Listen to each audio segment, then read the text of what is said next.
This video is going to explore how our brain responds to threat and danger, and what that arousal response looks like in terms of attention, memory, and executive function. For me, it makes sense to think about these brain structures as parts that have their own ways of acting and responding. I hope this makes sense to you too, so enjoy. I'm borrowing from Dr. Bruce Perry's neurosequential model to illustrate the brain. I like this image because it illustrates the sequence of going from lower levels of brain area, which tend to be more primitive and simple in their processing ability, to higher levels, which are more integrated and complex. So starting first with these lower brain areas, the brainstem is really important because it's focused on basic functions of survival, like breathing and heart rate and blood pressure. So the things that keep us alive. The next level up is the diencephalon. The processes here are still more primitive, but they are getting a bit more complex. They reflect more coordination and regulation. This level of the brain focuses on various bodily states. For instance, our state of arousal, our circadian rhythm, which is related to sleep, or our hormones. It's also the level that processes sensory information and connects it to higher level brain areas. We move next into the limbic system. This is the area where emotions are processed, where certain memories are processed, and where our reward system is. These areas of the brain are still a little bit more basic in operation. They tend to be underneath our conscious awareness, and processing is happening without our understanding. Lastly, we move into a more complex system, the cortex. This is the outer area of our brain. This is where we start to see the behaviors and processing that really set us apart as humans. It becomes more abstract. These are processes like thinking, having values, and using symbolic representation like language and time. All of these areas are important when we start to think about how stress and trauma are processed. And within these areas, there are particular brain structures involved. So let's look at this cast of characters. The first thing that happens is that sensory information comes into our brain through the brainstem. This is what helps us make sense of the world, especially as it relates to survival. We are processing this type of information constantly. After coming in through the brainstem, the sensory information is processed by a structure called the thalamus. We can think of the thalamus like a relay station, receiving incoming information and then sending it to other higher level areas of the brain for further processing and integration. The hypothalamus is also an important player when we think about processing stress and trauma. One of its many functions is to initiate an arousal response when our sympathetic nervous system is activated. The hypothalamus sends chemical information to other key areas in what is known as the HPA axis, which stands for hypothalamus, pituitary, and adrenal gland. The amygdala, which is really the star of this show, is the threat detector. It's like a first responder when it comes to danger. The amygdala is where threat is recognized and also stored as memory. This type of memory is implicit, meaning it's not in our conscious awareness. It's fragments of sensory information and emotion, the type of data that is processed by the lower brain areas. Another important brain structure is the hippocampus. This area is also involved in memory, but it's explicit or declarative, meaning we can speak about it. It's within our conscious awareness. This type of memory is categorized as semantic or episodic. Semantic memory reflects our memory for facts and information, like if I asked your birthday or your phone number. If I asked you what you had for dinner last night, though, that reflects episodic memory. These are the stories of our life, the narrative, the episodes. The hippocampus is also involved in our sense of space, where we are, but it doesn't have a sense of time, which is a higher level function. Enter the cortex, or specifically the front area called the prefrontal cortex. This area is involved in regulation and thinking and planning and decision-making, processes that really set us apart from other animal species. So here's the cast, and we'll see how they all play a role in how threat and danger are processed in our brain. The thalamus is one of the first structures to receive incoming sensory information. Once it does, it sends it to other brain areas for further processing. One of the areas it might communicate with is the amygdala. If the incoming information is alarming, then the thalamus alerts the amygdala, whose job it is to look for danger, both real and perceived. So I want to stop on that point for just a minute because it's important to note that the danger can be real or perceived. Either can activate this stress or arousal response. The point is that this response reflects what is happening now. The amygdala is looking for incoming sensations that signal threat or danger in the environment. But the amygdala also has this whole catalog of past experiences and emotions and events that it's checking this new information against, this implicit memory that I was talking about earlier. Dr. Perry calls these evocative cues. When these sensations are coming in, these evocative cues, the sights and sounds and smells, are being checked against what's already in this catalog, what we've known to be true in the past. And if it's alarming, then the amygdala is going to respond. As Dr. Perry says, before any new experience has had a chance to be considered by the higher thinking part of the brain, the lower part of the brain has already interpreted and responded to it. It has matched the sensory input from the new experience against the catalog of stored memories of past experience. And I want to remind you that the amygdala's catalog of memories are implicit, meaning below our conscious awareness. So it's cataloging against feelings and sensory fragments that you can't even put words to.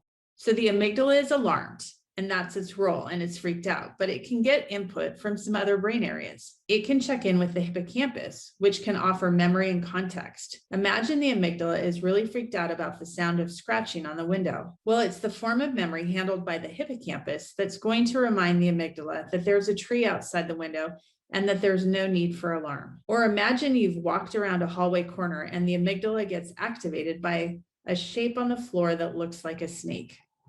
It's the hippocampus that holds the memory that your child has a stuffed snake and that they were playing in the hallway earlier.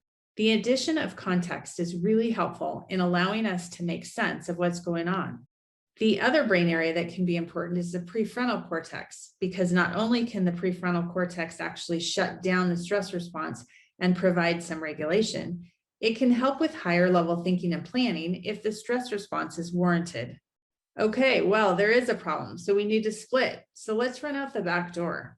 Unfortunately, we don't always have access to these higher level thinking areas. When you experience threat and danger, often these areas sort of go offline, and we end up creating a strong pattern of response that primarily involves the lower brain areas. So the hypothalamus will get involved if we haven't had this input from the higher level brain areas. And again, the hypothalamus is involved in the arousal response. It's part of the HPA axis, and it will initiate our stress reaction. So back to our brain. So here's our amygdala and the hippocampus, prefrontal cortex, and hypothalamus.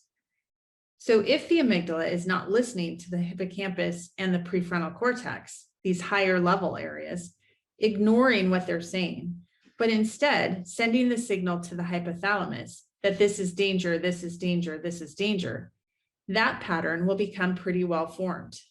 And so when you start to think about people that have had a lot of trauma in their life and have been under a great deal of threat and danger, that pattern or pathway is very well formed and tends to be a bit of a superhighway, so to speak. And so the input from the higher brain areas are going to be quieter and less effective. And the stress response is going to be initiated faster because that person is more sensitive to the incoming sensory information. So if our threat or arousal response is activated, what might we do? How would we respond? So thinking about what this looks like, we've all heard of fight or flight. Dr. Perry introduces the idea of flock, which is looking at our group first and getting a sense from our group members about the danger.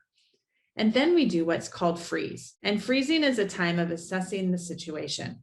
Think about the deer in the headlights phenomenon when it seems that they are frozen with their big eyes, trying to make sense of the situation, trying to understand what's going on. For people, we might see this behavior as hesitating or not joining in. Next, we may move into a sense of flight.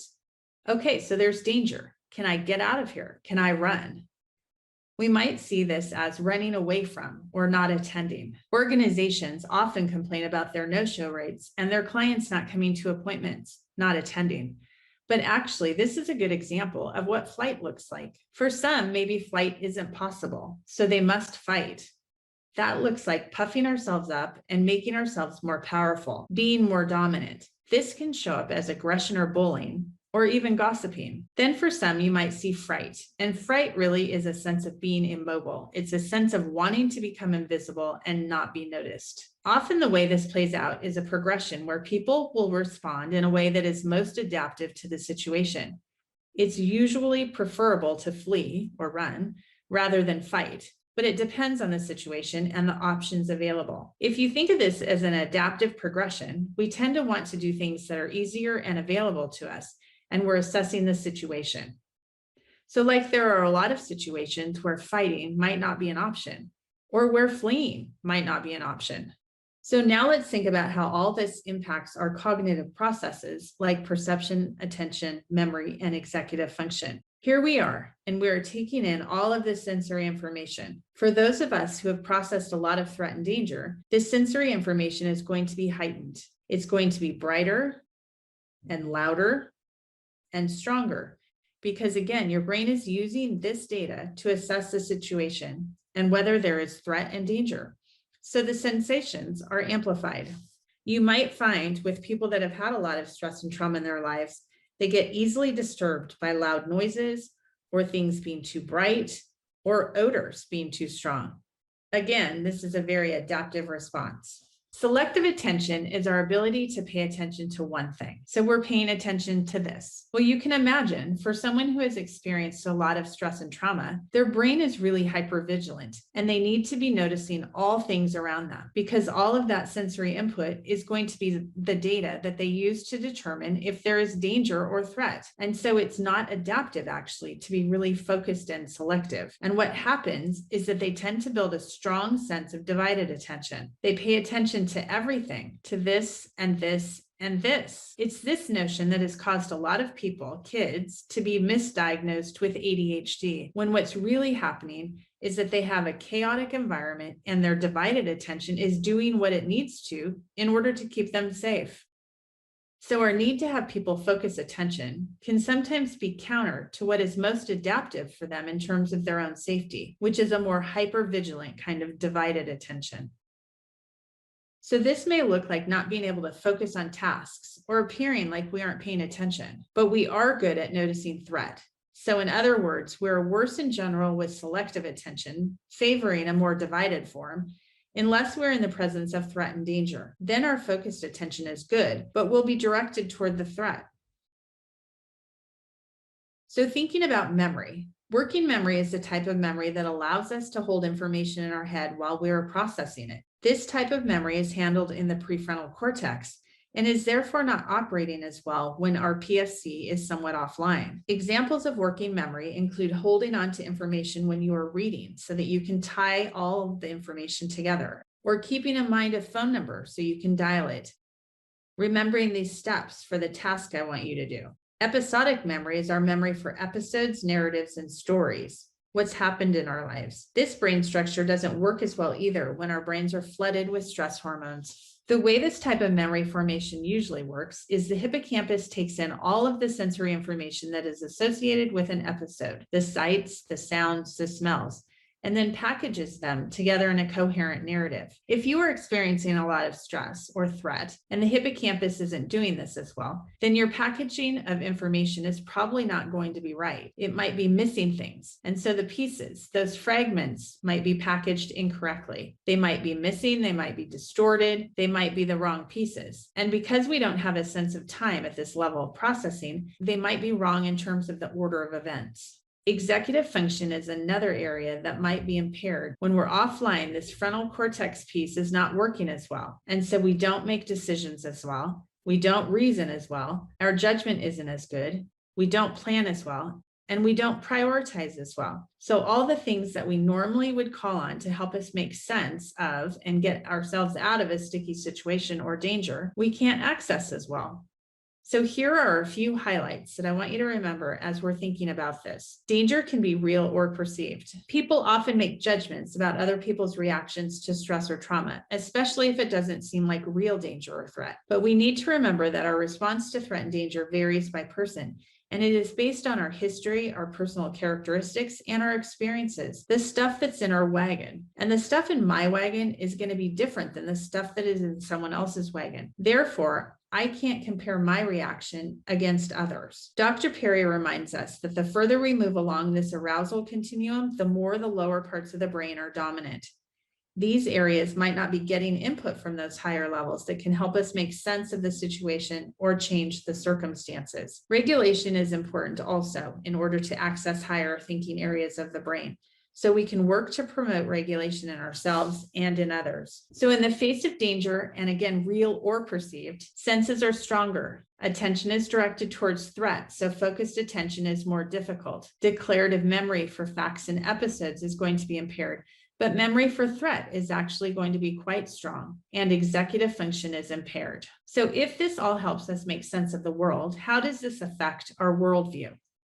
For many of us, we can see this kind of peaceful, happy place where there's safety and joy and comfort. We may have occasional dangers popping up here and there, but we can see around them. We can see over them. We can still see the environment as being a safe and comfortable and pleasant place. We get input from the hippocampus and the prefrontal cortex, who are helping us make sense of this, helping us understand our circumstances and context, or making a plan to make things different and change things. But for some people, this view of safety and comfort and belonging is really just a sliver of a view. They can only just see a piece of this. And they're constantly being bombarded with the amygdala saying, but what about this? But what about that? There's danger. Maybe you don't belong. Or maybe you have no power or no control, which is something we've talked a lot about this year. Or maybe you don't actually feel like you matter. For many of us, we just see a sliver of a safe and happy life, but there are actually a lot of people that don't even see that. The door is closed. What they see is danger. People respond to stress and trauma differently based on their own ways of being and their own situations. Oftentimes, we don't really understand this. We don't know their stories, and we don't know how that is affecting their reactions and responses. What we can do with this knowledge about how stress and trauma affects us, though, is to give people grace and the benefit of the doubt, to not judge the situation based on what we're seeing on a surface level, but to instead ask what else could be going on. So all of this is to say that every one of these brain parts has an important role to play. They are working together to keep us safe and happy. If we get out of balance, though, with one or more of these parts taking on a bigger role than it should, we can run into problems. The key is to make sure they are acting in a balanced and purposeful way so that we can live our healthiest and fullest lives. Thanks so much for tuning in.